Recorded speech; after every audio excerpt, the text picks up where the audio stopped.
তবে এখনকার বিশ্বে বেশিরভাগ শয়তান কিন্তু পশ্চিমা সভ্যতায় থাকে। কথা কি বুঝতে পারছেন? আচ্ছা, তো আমরা জিন জাতিকে বিশ্বাস করি। আমাদেরকে যদি বলা হয় কেন বিশ্বাস করে, এর পিছনে যুক্তি কি, বিজ্ঞান কি, দর্শন কি, আমরা বলবো যে আমরা যুক্তি, বিজ্ঞান, দর্শনের আলোকে জিন জাতিকে বিশ্বাস করি না। আমরা বিশ্বাস করি এই আলোকে। আল্লাহ পাক বলেছেন, ওয়া মা খালাকতুল জিন্না ওয়াল ইনসা ইল্লা লিয়াবুদুন। আল্লাহ পাক তার সর্বশেষ গ্রন্থ, মহাগ্রন্থ আল কোরআনে বলেছেন, সূরা জারিয়াতের 56 নম্বর আয়াতে, ওয়া মা খালাকতুল জিন্না ওয়াল ইনসা ইল্লা লিয়াবুদুন, আমি জিন আর মানব জাতিকে শুধুমাত্র আমার ইবাদত করার জন্যই সৃষ্টি করেছি। আল্লাহ পাক বলেছেন আমি বিশ্বাস করি, এটাই আমার দর্শন। কারণ আমার জ্ঞান ক্ষুদ্র, আল্লাহর জ্ঞান অসীম। আমি যা জানি না আল্লাহ পাক সেটা জানেন। এই হলো আমাদের সহজ সরল দর্শন। অনেকে দর্শনটাকে বলতে পারে মৌলবাদী দর্শন, অনেকে বলতে পারে এটা হচ্ছে ধর্মান্ধ দর্শন। এই শব্দগুলো কি শোনেন এখন? এই শব্দগুলো এই কারণেই বলা হয়, যেহেতু আপনি বলছেন যে আমি আল্লাহর কথা চোখ বন্ধ করে বিশ্বাস করি, এই কারণে তারা আপনাকে বলবে আপনি ধর্মান্ধ। কথাটা কি বুঝতে পারছেন? আর আমরা কোরআন এবং হাদিস ঘাটাঘাটি করে দেখছি, এরকম ধর্মান্ধ না হতে পারলে আপনি মুসলিম হতে পারবেন না। কথা কি বুঝতে পারছেন? আল্লাহ পাক যা বলেছেন চোখ বন্ধ করে বিশ্বাস করার নাম ইসলাম। এখানে প্রশ্ন করলে আপনি কি হয়ে যাবেন? আপনি কিন্তু আল্লাহ দ্রোহী হয়ে যেতে পারেন। এখন পশ্চিমারা বলছে যে জিন জাতিকে তারা বিশ্বাস করে না। কেন বিশ্বাস করে না? কারণ জিনকে আপনি যুক্তি দিয়ে প্রমাণ করতে পারবেন না, বিজ্ঞান দিয়ে এখনো প্রমাণ করতে পারেন নাই, কোনো দর্শন দিয়ে প্রমাণ করতে পারছেন না। এমনকি ল্যাবরেটরিতে বসে গবেষণা করেও আপনি জিনের অস্তিত্ব প্রমাণ করতে পারছেন না, পারছেন না। এই কারণেই পশ্চিমারা এটাকে বিশ্বাস করবে না এবং ওদের আদলে গড়া কোনো শিক্ষা ব্যবস্থাই এটাকে স্বীকার করবে না। আমি কি বোঝাতে পারছি সমস্যার গোড়া কোথায়? সমস্যার গোড়াটা এই জ্ঞানতাত্ত্বিক দর্শনে, যেটাকে আমরা বলি এপিস্টিমোলজি। আমরা বলছি আমরা ফেরেশতায় বিশ্বাস করি, ফেরেশতায় বিশ্বাস করি। কেন বিশ্বাস করি? আমাদের উত্তর একটাই, আল্লাহ পাক বিশ্বাস করতে বলেছেন তাই করি। আল্লাহ পাক ঈমানের পিলারের মধ্যে ফেরেশতার কথা বলেছেন তাই করি। তার নবী মুহাম্মদ সাল্লাল্লাহু আলাইহি ওয়াসাল্লাম আমাদেরকে বিশ্বাস করতে বলেছেন, হাদিসে আছে, কোরআনে আছে, এই কারণে করি। এখন আপনার বিশ্বাসকে তারা বলতে পারে ধর্মান্ধ বিশ্বাস, মৌলবাদী কনসেপ্ট। এখন প্রশ্ন হচ্ছে তারা কেন বিশ্বাস করে না? উত্তর, ফেরেশতাকে আপনি পরীক্ষা নিরীক্ষা পর্যবেক্ষণের মাধ্যমে প্রমাণ করতে পারবেন না। ল্যাবরেটরিতে বসে ফেরেশতার অস্তিত্ব আপনি প্রমাণ করতে পারবেন না।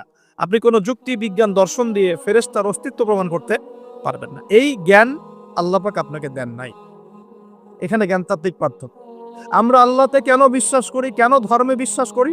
কারণ আমরা আল্লাহ রাব্বুল আলামিনকে অদৃশ্যে বিশ্বাস করি, না দেখেই বিশ্বাস করি, এবং আল্লাহ পাকের সর্বশেষ আসমানি কিতাব কোরআন এবং তার ব্যাখ্যা হাদিসে বিশ্বাস করি। এখানে আল্লাহ পাকের অস্তিত্ব আল্লাহ পাক জানান দিয়েছেন, আমরা বিশ্বাস করি। তারা বিশ্বাস করে না কেন? কারণ তাদের দর্শন হচ্ছে আল্লাহকে দেখা যায় না, তাই বিশ্বাস করি না। ফেরেশতাদেরকে দেখা যায় না, বিশ্বাস করি না। আত্মাকে দেখা যায় না, কিন্তু বিশ্বাস করে। স্বপ্ন এর ব্যাখ্যা করা যায় না, কোনো কোনো ক্ষেত্রে বিশ্বাস করে। তারা কবরের আযাব, পরকাল, জান্নাত, জাহান্নাম, মিজান, পুলসিরাত এগুলোতে বিশ্বাস করে না, কারণ এগুলোকে আপনি ল্যাবে প্রমাণ করতে পারছেন না। এই জ্ঞানতাত্ত্বিক পার্থক্যের কারণেই এখনকার যে জ্ঞান চর্চার জগৎগুলো বা শিক্ষাক্ষেত্রগুলো, এগুলো দুই ভাগে ভাগ হয়ে গেছে। এক ভাগ আল্লাহ পাকের ওহিতে বিশ্বাসী আস্তিক এবং আনুগত্যশীল শিক্ষা ব্যবস্থা, আরেকটা হচ্ছে আল্লাহ পাকের অস্তিত্বে অবিশ্বাসী নাস্তিক এবং কুফরি শিক্ষা ব্যবস্থা। আমি কি বোঝাতে পারছি? এই দুই ভাগে এটা ভাগ হয়ে গেছে। এই দুই ভাগে কি হয়েছে? ভাগ হয়ে গেছে। এখন কোরআন এবং সুন্নাহ ভিত্তিক শিক্ষা ব্যবস্থায় কিন্তু মানব জীবনের সমস্ত সমস্যার সমাধান আছে। কিন্তু এখানে গিয়ে আমরা কোরআন সুন্নাহকে হাতে নিয়ে বৈষয়িক বিষয়গুলোকে চ্যালেঞ্জ করতে ব্যর্থ হয়েছে। কোনো কোনো ক্ষেত্রে কোরআন সুন্নাহকে হাতে নিয়ে আমরা অর্থনীতিকে চ্যালেঞ্জ করতে পারছি না, রাজনীতিকে চ্যালেঞ্জ করতে পারছি না, বিজ্ঞানকে চ্যালেঞ্জ করতে পারছি না, প্রযুক্তিকে চ্যালেঞ্জ করতে পারছি না, কিন্তু কোরআন সুন্নাহ আমাদের হাতে আছে। এটা আমাদের সমস্যা, এটা কোরআন সুন্নাহর সমস্যা নয়। এটা কাদের সমস্যা? এটা আমাদের ব্যর্থতা বা আমাদের সমস্যা যে আমরা কোরআন সুন্নাহকে হাতে নিয়েও কোনো কোনো ক্ষেত্রে চলমান বিশ্বের সংকট মোকাবেলা করতে পারছি না। এটা কিন্তু সত্য কথা। যদি পারতাম তাহলে তো গোল্ড ইজ মানি এই কথাটাকে ব্যাখ্যা করে বোঝাতে হতো না। অনেকদিন আগে যখন বলেছিলাম যে পেপার মানি অরিজিনাল ইসলামিক কারেন্সি না, অনেক ট্রলের শিকার হয়েছে এবং এখনো হচ্ছে, কিন্তু এখনো বুঝাতে ব্যর্থ হচ্ছে আমরা যে গোল্ড ইজ মানি। তো কোরআন সুন্নাহর মধ্যে কিন্তু হেদায়েতে তা আছে, তারপরে কেন বুঝতে পারলো না? বিকজ এটাকে হাতে নিয়ে সে অর্থনীতি চ্যালেঞ্জ করতে পারে নাই। তা আমরা এখানে কমপ্লিট কোড অফ লাইফ পেয়েও চলমান বিশ্বের সংকটগুলো অনেক ক্ষেত্রে মোকাবেলা করতে পারছি না। আর এদের উদ্দেশ্য কি? এই কুফুরি যেটা দর্শন, যেটা আল্লাহর অস্তিত্বে বিশ্বাস করে না, পরকালে বিশ্বাস করে না, ফেরেশতায় বিশ্বাস করে না, চাক্ষুষ যা দেখে এর বাইরে কিছুই বিশ্বাস করে না, এই শিক্ষা দর্শনের উদ্দেশ্য হচ্ছে শুধুমাত্র দুনিয়ার কনস্ট্রাকশন, দুনিয়ার ইকোনমিক্স, দুনিয়ার পলিটিক্স, দুনিয়ার ফাইন্যান্স, দুনিয়ার প্রযুক্তি, অনলি দুনিয়া, পরকালীন কোনো চেতনা এদের মধ্যে আপনি পাবেন না। এই দুটো একটা পার্থক্য। আল্লাহ পাক এখানে বলছেন ইহকালের জীবনটা খুবই ক্ষুদ্র, যেটা এতই ছোট যে সমুদ্রের মধ্যে আঙ্গুল ডোবালে যতটুকু পানি হাতে লেগে থাকে এটা দুনিয়া, বাকি মহাসাগরটা হচ্ছে আখেরাত। আর এই আখেরাতে মুক্তি দিবে কোরআন সুন্নাহ ভিত্তিক শিক্ষা ব্যবস্থা। আর আপনি যখন কুফরি বা দুনিয়াবি দর্শন কেন্দ্রিক শিক্ষা ব্যবস্থাতেই পড়ে থাকবেন, তখন এটা দুনিয়ায় ফায়দা দিবে, পরকালে কিন্তু কোনো ফায়দা দিবে না। এখানে আরেকটা প্রশ্ন আসবে, তাহলে কি আমরা দুনিয়াবি শিক্ষা ব্যবস্থায় শিক্ষিত হব না?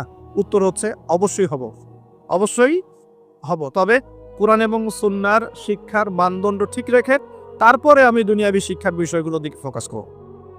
ইসলামের প্রারম্ভিক যুগে, সোনালী যুগে এই বিশ্বকে মুসলিমরা যা দিয়েছে, গণিতের কথা বলেন, জ্যোতির্বিজ্ঞানের কথা বলেন, মেডিকেল সায়েন্সের কথা বলেন, হ্যাঁ, বায়োলজির কথা বলেন, ফিলোসফির কথা বলেন, ইকোনমিক্সের কথা বলেন, বা এই যে আমরা বলি ভূগোলের কথা বলেন, অঙ্কশাস্ত্র বলেন, অ্যালগোরিদম বলেন, প্রতিটা সেই ডিপার্টমেন্ট যার উপর ভিত্তি করে এখনকার সভ্যতা দাঁড়িয়ে আছে, এগুলো মুসলিমদের হাতে এই পৃথিবী দেখেছে, অমুসলিমদের হাতে দেখে নাই। ওই সময়কার মুসলিমরা কি পিছিয়ে পড়েছিলেন? জি না, ওই সময়কার মুসলিমরা আমাদের চাইতে বেশি এগিয়েছিলেন। তারা কোরআন এবং সুন্নাহকে গবেষণা করে চলমান বিশ্বের সমস্ত সমস্যার সমাধান দিচ্ছিলেন। কিন্তু আমরা এখন কোরআন সুন্নাহকে হাতে নিয়ে চলমান বিশ্বের প্রতিটা ডিপার্টমেন্ট নিয়ন্ত্রণ করতে পারছি না। এটা আমাদের ব্যর্থতা, এটা কোরআন সুন্নাহর ব্যর্থতা নয়। এখানে সলিউশনটা কি, এটা বলে আমি আগে সামনে যাব। এখানে মূল বিষয়টা হচ্ছে যে আল্লাহ রাব্বুল আলামিন আমাদেরকে সৃষ্টি করেছেন একটা বিশাল উদ্দেশ্য নিয়ে, সেটা হলো ওয়ামা খালাকতুল জিন্না ওয়াল ইনসা ইল্লা লিয়াবুদুন। আল্লাহ পাক আমাদেরকে সৃষ্টি করেছেন যাতে আমরা তার ইবাদত করি। ইবাদত করার জন্য আমাদের দরকার কিছু গাইডেন্স। এই গাইডেন্স আল্লাহ পাক দিয়েছেন কোরআনে এবং হাদিসে।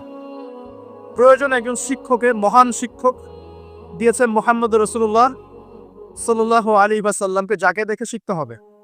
আমরা তাকে দেখছি না, তার সাহাবীরা তাকে দেখেছেন, তার পরের জেনারেশন সাহাবীদেরকে দেখেছেন, তারপরের জেনারেশন তাবেঈদেরকে দেখেছেন। এভাবে আস্তে আস্তে আস্তে আস্তে এই জ্ঞানটা চলে আসছে। এখন আমরা উলামায়ে কেরামকে দেখছি যারা কোরআন এবং সুন্নাহকে ব্যাখ্যা করছেন এবং এর আলোকে যুগ এবং জিজ্ঞাসার জবাব দেওয়ার চেষ্টা করছেন। এখন আমার সামনে কোরআন সুন্নাহ কিন্তু স্পষ্ট আছে, এবং কোরআন এবং সুন্নাহে শুধুমাত্র এককেন্দ্রিক সমাধান দেয়া নাই, মানুষের জীবনের প্রতিটা ডিপার্টমেন্টের সমস্যার সমাধান এখানে দেয়া আছে।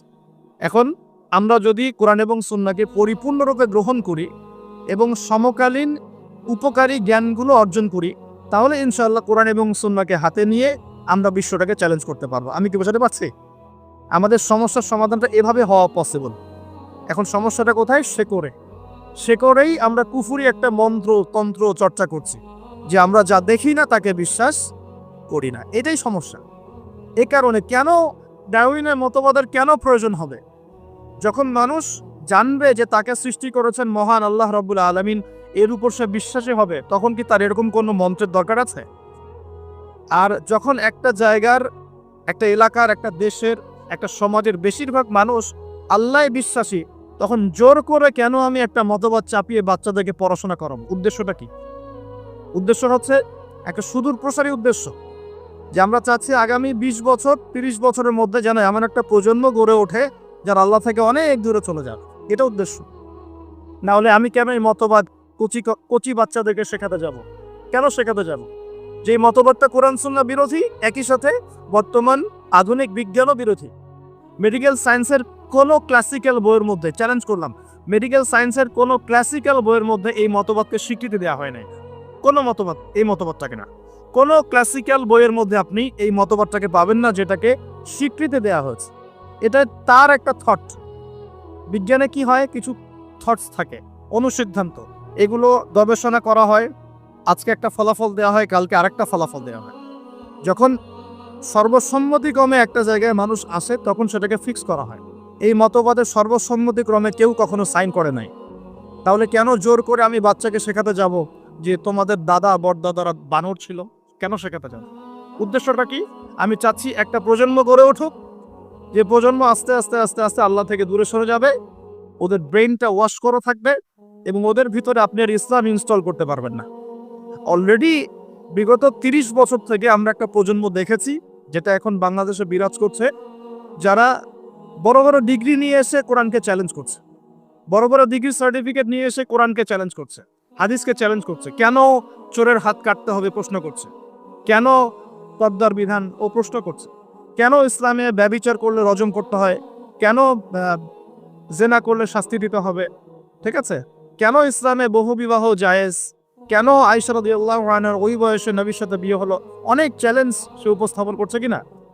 অলরেডি আমরা একটা প্রজন্ম গড়ে ফেলেছি, আমাদের অজান্তেই আমাদের সাইলেন্সের মধ্যে একটা প্রজন্ম গড়ে উঠেছে অলরেডি, যারা কিন্তু এগুলোকে চ্যালেঞ্জ করছে। এবং এদের সংখ্যা কিন্তু 8-10 জন নয়, এদের সংখ্যা কিন্তু প্রায় 10-20%, জানেন? 10-20% স্টুডেন্টস এখন যারা ফারেগ হচ্ছে বিভিন্ন সেকুলার ইনস্টিটিউশন থেকে, তারা এগুলোকে চ্যালেঞ্জ করছে। ইসলাম পালন করছে কিভাবে? ইসলাম পালন করছে আনুষ্ঠানিকতা, ঈদের নামাজ, জুমার নামাজ, রমজান মাসে মাঝে মাঝে তারাবি, ঠিক আছে, মাঝে মাঝে ইসলাম, মাঝে মাঝে। এই যে একটা প্রজন্ম তৈরি করলাম, এটা কি পশ্চিমাদের বিজয় নয়? এটাই তো পশ্চিমাদের বিজয়। আর এর উপর আবার ওই যে বলে না, মরার উপর খরার ঘা, বলার কথা আছে না, মরার উপর খরার ঘা। একটা প্রজন্ম অলরেডি তৈরি হয়েছে, এখন নতুন একটা প্রজন্ম আমরা তৈরি করতে চাচ্ছি, যে সরাসরি আল্লাহকেই অস্বীকার করবে না। সে বলবে যে না, আল্লাহ আমাকে সৃষ্টি করে নাই, আমি তো ছোটবেলায় পড়েছি যে আমার দাদারা বানর ছিল। না, কথা কি বুঝতে পারছেন? সমস্যার গোড়ায় চলে আসে। সমস্যার গোড়া হচ্ছে যে একটা সুদূর প্রসারী এজেন্ডা বাস্তবায়ন করার চেষ্টা করা হচ্ছে। কি এজেন্ডা? একটা প্রজন্ম গড়তে চাওয়া হচ্ছে, যেই প্রজন্ম সরাসরি আল্লাহকে অস্বীকার করবে। এখন কিন্তু সরাসরি আল্লাহকে অস্বীকার করছে না প্রজন্ম, হয়তো ঘুরিয়ে ফিরিয়ে চ্যালেঞ্জ করছে। হ্যাঁ, আমি আল্লাহকে বিশ্বাস করি, কিন্তু পর্দাটা তো বুঝতে পারছে না। কেন এই যুগে পর্দার কি দরকার? ওই যুগে না হয় এই ছিল সেই ছিল, হ্যাঁ, এখন কি আর ওই রকম যুগ আছে? এখন তো এগিয়ে যাওয়ার যুগ, এখন তো খোলামেলা পোশাক পরা যায়, হাত কাটার কি দরকার? এগুলো তো মৌলবাদী আইন, বর্বর আইন মনে হচ্ছে। হ্যাঁ, ধর্ষণ করলে কেন এরকম রজম করতে হবে? ওরা কিন্তু আল্লাহকে স্বীকার করছে ঠিকই, করার পরে এই প্রশ্নগুলো উত্থাপন করছে এখনকার জেনারেশন, এই জেনারেশনটা। আর আমরা চাচ্ছি আর একটা জেনারেশন তৈরি হোক, যারা এইসব প্রশ্ন করবে না, সরাসরি অস্বীকার। আমি মানে বোঝাতে পারছি না, শয়তান একবারে কখনো আপনাকে আঘাত করে না। শয়তান, আল্লাহ পাক কি বলছেন? ওয়ালা তাত্তাবিউ খুতুওয়াতিশ শায়াতিন, খুতুওয়াতিশ শায়াতিন অথবা খুতুওয়াতিশ শাইতান। তোমরা শয়তানদের বা শয়তানের খুতুয়া মানে পদাঙ্ক অনুসরণ করো না। পদাঙ্ক মানে ফুটপ্রিন্ট, আপনার পায়ের ছাপ, এটাকে পদাঙ্ক, খুতুয়া বলা হয়। পায়ের ছাপ। আপনি কি পায়ের ছাপে এক লাফ দিয়ে এক জায়গায় যান, নাকি স্টেপ বাই স্টেপ যান? বলেন। স্টেপ বাই স্টেপ এটা চালু করার চেষ্টা করা হচ্ছে, স্টেপ বাই স্টেপ। প্রথমে একটা প্রজন্ম সরাসরি আসেনি যারা আল্লাহকে অস্বীকার করবে, এসেছে যারা আল্লাহকে স্বীকার করে, স্বীকার করার পরেও চ্যালেঞ্জ করছে, এটা কেন, ওইটা কেন, এটা কেন, ওইটা কেন, এটা ভালো না, ওইটা খারাপ, ইসলামকে মডিফাই করতে হবে, মডারেশন লাগবে, ইসলামের এই অংশটা ভালো, এটা মানবো, এটা খারাপ, এটা মানবো না। ওরা চ্যালেঞ্জ করছে। কিন্তু এখন চাওয়া হচ্ছে আরেকটা প্রজন্ম তৈরি করতে, যে চ্যালেঞ্জ করবে না, সরাসরি অস্বীকার করবে। আমি কি বোঝাতে পারছি? এই হলো গোড়ার সমস্যা। এখন আপনি কিভাবে সলভ করবেন এগুলো? শুধু একটা ওয়াজ মাহফিলের মঞ্চে বসে কেউ একজন ব্যাখ্যা করলে সমস্যা সলভ হবে না। শুধুমাত্র 2-4 জন আলেম কথা বলবেন, বাকিরা চুপ করে থাকবে, সমস্যা সলভ হবে না। আমরা দেখেও না দেখার ভান করব, শুনেও না শোনার ভান করব, বুঝেও না বোঝার ভান করব, এভাবে সলভ হবে না। আমরা যদি মনে করি যে এগুলো সামান্য বিষয়, বাচ্চা কাচ্চা এগুলো টুকটাক শিখলে কি বা সমস্যা, তাহলে সমস্যা আছে। ইনজেক্ট করা হচ্ছে আস্তে আস্তে, আপনাকে একবারে কিন্তু বিষ প্রয়োগ করা হবে না, স্লোলি আপনাকে আস্তে আস্তে নিয়ে যাওয়া হবে। এটা সুদূর প্রসারী একটা মাস্টার প্ল্যান। শিক্ষাক্ষেত্রেও একটা স্লো পয়জনিং চলছে। আস্তে আস্তে দেখবেন এমন একটা জায়গায় যাওয়ার চেষ্টা করা হবে যখন এই প্রজন্ম সরাসরি আল্লাহকে অস্বীকার করা শুরু করবে। এটাই মাস্টার প্ল্যান। এখন এগুলো বুঝতে হলে কি লাগবে? এগুলো বুঝতে হলে প্রথমত আমার কোরআন এবং সুন্নাহর জ্ঞান লাগবে, ফার্স্ট অফ অল। তারপর কি লাগবে? বেশি বেশি আমল লাগবে। যার আমল যত সুন্দর, তার কলবে আল্লাহ নূর তত বেশি আসবে ইনশাআল্লাহ। এরপর কি লাগবে? মন। হিংসা, বিদ্বেষ, গীবত, তহমত, সমালোচনার অপসংস্কৃতি মুক্তর একটা কলবুন সালিম, স্বচ্ছ মন। এই স্বচ্ছ মনের মধ্যে আল্লাহ নূর আসে। আর কি লাগবে? আর লাগবে সচেতনতা, বাসিরা, অন্যান্য সাবজেক্টগুলো সম্পর্কে পড়াশোনা করা। বিশ্বের পরিস্থিতি বোঝা, ইতিহাস পড়া, আগামী দিনে কি হতে যাচ্ছে এই বিষয়গুলো সম্পর্কে স্ট্র্যাটেলজিক্যাল পড়াশোনা করা, তখন দেখা যাবে আপনি ধরতে পারবেন সমস্যার গোড়া কোথায়, সলভ কিভাবে করতে হবে। আমরা কি সমস্যার গোড়াটা বুঝতে পারছি, কিছুটা আজ করতে পারছি সমস্যার গোড়া কোথায়? এগুলো সমস্যার গোড়া। এখন ডালপালায় আপনি অনেক সমস্যা দেখছেন, ইতিহাসে কিছু বিকৃতি দেখছেন, মুসলিমদেরকে ইগনোর করা হচ্ছে, মুসলিমদেরকে খারাপভাবে রিপ্রেজেন্ট করা হচ্ছে। যারা এইগুলো বাস্তবায়ন করছে তাদের মধ্যে আল্লাহ ভীরু মানুষ পাচ্ছেন। আল্লাহ ভীরু মানুষ শিক্ষা বেশি ভালো বুঝবে না আল্লাহ দহি মানুষ ভালো বুঝবে বলেন তো? এই আল্লাহ ভীরু মুত্তাকি মানুষ শিক্ষাক্ষেত্র ভালো বুঝবে না একজন ফাসেক মুনাফিক জালেম নামাজও করে না এই ব্যক্তি ভালো বুঝবে? কে ভালো বুঝবে? হ্যাঁ, এটা ঠিক আছে। একজন অমুসলিম ব্যক্তি যদি ইকোনমিক সেকশনে ভালো জ্ঞানী হয়, সে সেই সেকশনের জ্ঞান আপনাকে দিতে পারবে। একজন তথ্য প্রযুক্তির ক্ষেত্রে যদি একজন অমুসলিম ব্যক্তিও থাকেন, সে কিন্তু আপনাকে ভালো জ্ঞান দিতে পারবেন ওই সেকশনে। কিন্তু তারা কি কোরআন সুন্নাহর মানদণ্ডে জ্ঞানের সত্য মিথ্যা যাচাই করতে পারবে? পারবে না। তো এখানে আল্লাহ ভীরু মানুষের দরকার ছিল না? তো এখানে যারা প্রণয়ন করছে ওখানে আল্লাহ ভীরু মানুষ কয়জন? সেখানে ইসলামিক জ্ঞানে জ্ঞানী বলিয়ান এরকম স্কলার কয়জন? তাদের সাথে পরামর্শের প্রয়োজন কি আমরা বোধ করব না? একটা কিছু লঞ্চ করার আগে আমাদের বাচ্চারা কি শিখবে, কি পড়বে, ওদের ভবিষ্যৎ কি হবে, কেন ওদেরকে এগুলো শেখাবো, কেন ইসলাম শেখাবো না, কেন নামাজ পড়াবো না, কেন কোরআন শিক্ষাকে বাধ্যতামূলক করব না, কেন আমি নামাজকে বাধ্যতামূলক করব না, কেন আমি মুসলিম অমুসলিমের মধ্যে ফ্রি মিক্সিং চালু করব, আলাদা করে স্বতন্ত্র করে কেন পড়াতে পারবো না, কেন আমি মেয়েদের মধ্যে ছেলে টিচারকে পড়াতে পাঠাবো, কেন ছেলেদের মধ্যে মেয়ে টিচারকে পড়াতে পাঠাবো, ফ্রি মিক্সিং কেন করব, কেন আমি ইসলামিক অনুশাসনগুলো মেনে চলবো? এগুলো জানার বোঝার জন্য কি ইসলামপন্থী মানুষের সাথে পরামর্শ করার দরকার নাই? পরামর্শ কে করতে যায়? সবাই যে যার মতো কাজ করছে। এর ফল কিন্তু শুধু আমরা ভোগ করবো তা নয়, যারা এগুলো লঞ্চ করছে তাদের বাড়ির সন্তানরা এর ফল ভোগ করবে। দেখে নিন, কথা বুঝতে পারছেন? এগুলো ফল শুধু আমরা একা ভোগ করছি তা নয়, এর ফল পুরো জাতিকে ভোগ করতে হবে যদি এখনই বিকল্প কোনো ব্যবস্থা বা এর সলিউশন লঞ্চ করা না যায়। দেখুন, আল্লাহ রাব্বুল আলামিন আমাদেরকে এই পৃথিবীতে এমনি এমনি পাঠান নাই। ইবাদতের মধ্য দিয়ে আল্লাহ পাক আমাদেরকে পরীক্ষা করছেন, হায়াত দিয়েছেন, মৃত্যু দিবে একদিন, কিন্তু আল্লাহর সামনে দাঁড়িয়ে আমাদের সবাইকে জবাবদিহি করতে হবে কিনা? আমি যদি কোনো ভালো কিছু চালু করে যাই তাহলে যত মানুষ এই ভালো দিয়ে উপকৃত হবে সমস্ত নেকি কিন্তু আমি পাবো ইনশাআল্লাহ। একই সাথে আমি যদি খারাপ কিছু চালু করে যাই, যত মানুষ এই খারাপে এফেক্টেড হবে সব গুনাহ কিন্তু আমার কাঁধে আসবে। এটা বুঝেই আমাকে কাজ করা উচিত। আল্লাহ পাক আমাদেরকে তৌফিক দান করুন বলি আমিন। এবার আসেন যুবক ভাইদের উপকারে আসবে কিছু কথা বলি, এবং আমাদের ওলামায়ে কেরাম এখানে অনেকে আছেন, তারাও হয়তো বিষয়টার দৃষ্টি দিবেন, এবং এখানে আরও অনেক শিক্ষিত মহল আছেন, আপনারা এই বিষয়গুলো নিয়ে ভাববেন। এটা জাস্ট আমার একটা পরামর্শ, আমার ক্ষুদ্র জ্ঞানে। আর আমি কখনোই বলছি না যে আমার পরামর্শটাকে আপনাকে গ্রহণ করতেই হবে। আপনাকে আমি বাধ্য করতে পারবো না, ফোর্স করতে পারবো না। আমি শুধু দাওয়াত দিতে পারবো, সত্য মিথ্যাটাকে ক্ষুদ্র জ্ঞানে উপস্থাপন করতে পারবো ইনশাআল্লাহ। বাকি বিষয়টা আপনার। সলিউশন কিভাবে করবেন দেখুন, এক, সলিউশন সম্ভব ব্যক্তি পর্যায় থেকে, অথবা সামাজিকভাবে, অথবা রাষ্ট্রীয়ভাবে। তিনটা পর্যায়ে, ব্যক্তি পর্যায় থেকে সম্ভব, সামাজিকভাবে সম্ভব, রাষ্ট্রীয় পর্যায়ে সম্ভব। যদি রাষ্ট্রীয় পর্যায় থেকে সদুদ্যোগ থাকে তাহলে তার কোনো প্রয়োজনই নাই উদ্যোগে।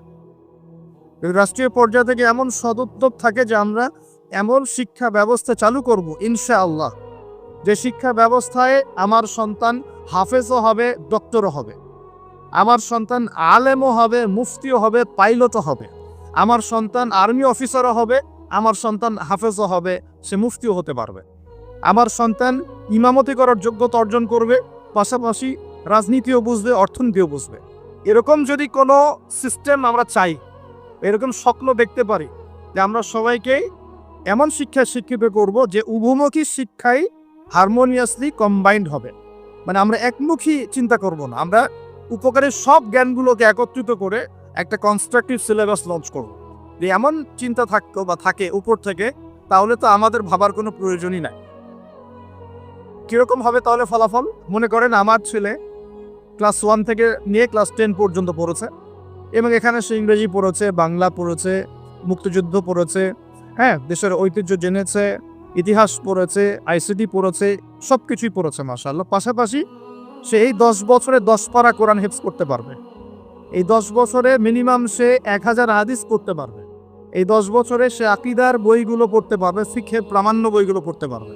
সে আরবি ল্যাঙ্গুয়েজ শিখবে, ইবারত পড়ার যোগ্যতা অর্জন করবে। ফিউচার যখন বড় লেভেলে সে যাবে, তখন সে তার লাইফটাকে ভাগ করে নেবে ঠিকই, কিন্তু ইসলামের ভিত্তির জ্ঞানটা তার মধ্যে থেকে যাবে। আমি মনে বুঝাতে পারছি না সলভ কিভাবে করতে পারে। উপর লেভেল থেকে হলে তো কোনো কথাই নাই, যেটা সদুদ্যোগ থাকে। কিরকম সদুদ্যোগ? আমি একটা পরামর্শ দিচ্ছি যে আমরা আমাদের বাচ্চাদেরকে বাংলা শেখাবো, আরবি শেখাবো, ম্যাথ শেখাবো, সবই শেখাবো from day one, play group থেকে শুরু করে। কিন্তু একই সাথে আমরা কোরআন শেখাবো, একই সাথে আমরা নবী সাল্লাল্লাহু আলাইহি ওয়াসাল্লামের সুন্নত শেখাবো, একই সাথে আমরা নামাজ শেখাবো, ইসলামিক নীতি নৈতিকতা শেখাবো, আমরা দেশপ্রেম শেখাবো, আমরা কালচার শেখাবো, কিভাবে সভ্য হতে হয় শেখাবো, কিভাবে ভালো করে কথা বলতে হয় শেখাবো, কিভাবে সামাজিক হতে হয় শেখাবো, কিভাবে শরীর চর্চা করতে হয় শেখাবো, কিভাবে ভালো খেতে হয় শেখাবো। ওকে ছোটবেলা থেকে গড়া সম্ভব কিনা? এটা কি পসিবল না ইম্পসিবল? এই স্বপ্নটা দেখা কি